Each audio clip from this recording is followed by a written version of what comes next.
Alors 19 blessés du côté luxembourgeois. Frédéric Desclercq, pardon.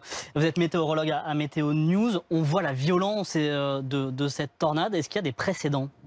Il y a des précédents, même encore plus violents. Par exemple, la tornade du 3 août 2008 à Aumont, qui était une F4 qui avait rasé totalement des maisons, effectivement, dans le nord, dans la Vénois. Donc c'est le dernier cas vraiment très violent. On a eu des cas en 67 également, toujours dans le Nord-Pas-de-Calais.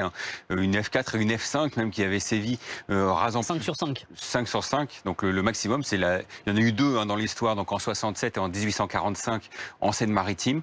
En 1845, ça avait rasé une usine complète avec malheureusement toutes les personnes qui travaillaient dedans. Et donc celle de 67 dans le Nord qui avait également fait des dégâts considérables. Là, on a vu les images de cette tornade. Comment ça se passe exactement lorsqu'elle emporte tout sur son passage? C'est un phénomène d'aspiration, notamment les toits des maisons ou les voitures qu'on a vu abîmées? Oui, à la fois le vent, bien sûr, tourbillonnaire qui souffle extrêmement violent. Donc dans ce cas-là, sans doute autour de 200-250 km par heure. Et bien sûr, la chute de pression à l'intérieur de la tornade qui du coup provoque un phénomène d'aspiration. Donc effectivement, ça peut du coup soulever des voitures, les retourner littéralement, y compris pour les plus fortes tornades des camions qui peuvent survoler des maisons. Donc c'est les deux phénomènes, le vent et la chute de pression, qui provoquent cette aspiration. Vous parlez de 2008, de 67, c'est-à-dire, enfin, on peut dire que c'est rarissime quand même. Les grosses tornades restent très rares. Effectivement, là, on n'a pas forcément sur une très grosse tornade, notamment côté F2, français. F2, sans doute sur le Luxembourg, peut-être un peu moins encore en France, peut-être plutôt F1, puisque les dégâts sont restés relativement limités, même s'ils restent tout de même, bien sûr, importants. F1, c'est tout de même des vents autour de 140-150 km par heure, donc ça reste extrêmement violent, bien sûr. Ouais, on voit souvent des mini-tornades, ça n'a rien à voir avec ce qu'on a vu hier. Alors déjà, mini-tornade, ça n'existe pas. Je sais que les puristes sont très... C'est soit une tornade F0, donc effectivement très faible, qui peut durer effectivement quelques secondes simplement et soulever 3 ballots de paille dans les champs, mais ne parlez pas de mini-tornade.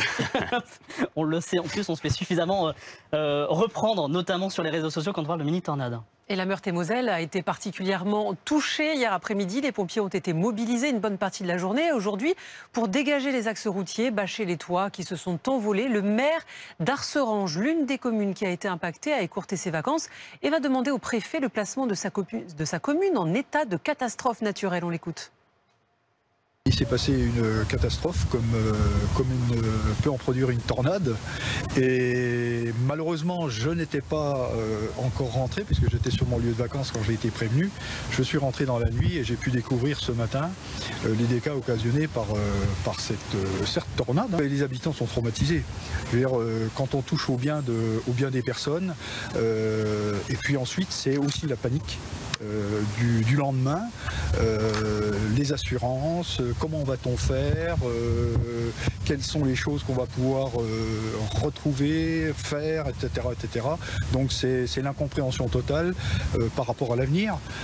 Donc nous sommes là aussi pour les rassurer, nous sommes là pour les guider, nous sommes là aussi pour les conseiller et aussi pour les diriger vers les instances qui pourraient les soutenir et les aider dans leur démarche. La question des assurances, justement, ça peut s'apparenter au parcours du combattant. Alors comment faire et combien de temps avant d'être indemnisé? Écoutez les précisions d'Olivier Moustakaki, il est le cofondateur du site assureland.com.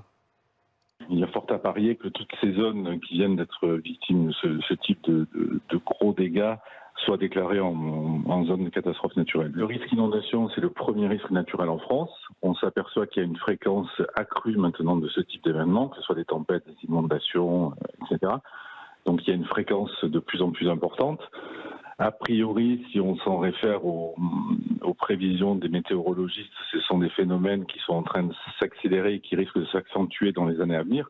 Donc oui, forcément, à un moment donné, il va y avoir une augmentation des primes. Est-ce qu'on est dans une période un peu particulière avec ces records de température qui ont été battus, ces 2 épisodes de canicule en l'espace d'1 mois et demi, et puis là, comme ça, ces épisodes orageux très brefs mais très intenses? L'événement marquant de l'été, c'est la chaleur, vraiment qui est omniprésente.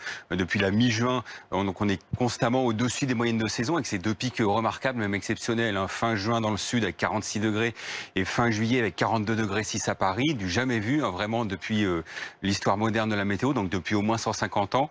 Et donc côté orage, donc effectivement, on a une répétition des phénomènes, notamment sur le centre-est du pays, entre l'Auvergne, le Rhône-Alpes, la Franche-Comté. Donc c'est vraiment ces régions qui sont sans cesse concernées par ces orages, alors qu'en revanche, par exemple, au nord de la Loire ou encore dans l'ouest, on est plutôt en dessous de la moyenne côté orage, ce qui s'est ça paraît un peu paradoxal par rapport à la chaleur, justement, mais c'est vraiment l'Est qui est très concerné cette année par les orages. Est-ce que ça va continuer? Qu'en est-il de demain, par exemple? Alors dimanche, effectivement, on attend une nouvelle offensive pluvio-orageuse entre le sud-ouest, les régions centrales, jusqu'au centre-est, une nouvelle fois, mais plutôt sous forme de pluie cette fois-ci, donc pas vraiment de grêle ou de vent à attendre, mais des quantités de pluie parfois importantes, entre 30 et 40 mm par endroit, voire 50 très ponctuellement, donc qu'on peut craindre très localement quelques inondations, mais qui resteraient plutôt mineures. Merci Frédéric Decker pour vos explications ce soir. Voilà ce qu'on pouvait dire sur ces orages et cette tornade qui ont frappé la France hier.